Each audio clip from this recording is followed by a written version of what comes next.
This is still happening in the besieged pockets of rebel-held Eastern Ghouta.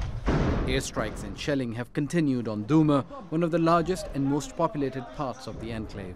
From inside Douma, this footage from a drone shows the shrinking boundary between rebel fighters and advancing forces loyal to President Bashar al-Assad. Thousands of people have been wounded and more than 1,500 killed in the latest onslaught. We hold the United Nations and the Security Council directly responsible for their silence around these crimes and for failing to take action to prevent these crimes.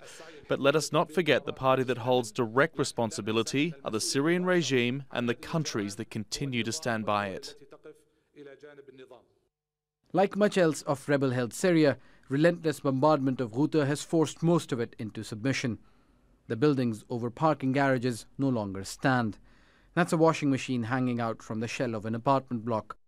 A fridge shows what was once a kitchen.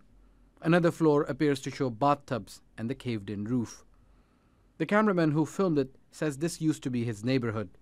Craters on top of buildings are the entry points from where rockets and bombs entered these buildings.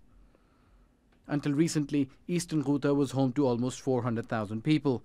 The UN is said to be negotiating with rebels for an evacuation deal. Many don't want to leave because they fear conscription, arrests, reprisals and revenge once they leave Ghouta. More than 20,000 have fled to government-controlled areas, but tens of thousands still remain inside. We lived in horrible conditions. We did not have food, water or wood. Syria's military has released videos of tanks and soldiers rolling into the streets of towns across Eastern Ghouta. In addition to Russian air cover, government forces are backed by Iranian troops, Hezbollah fighters and Shia militias from Iraq and Afghanistan. They say they have almost won. But they're taking over another area decimated by Syria's 7-year war. Osama bin Javaid, Al Jazeera.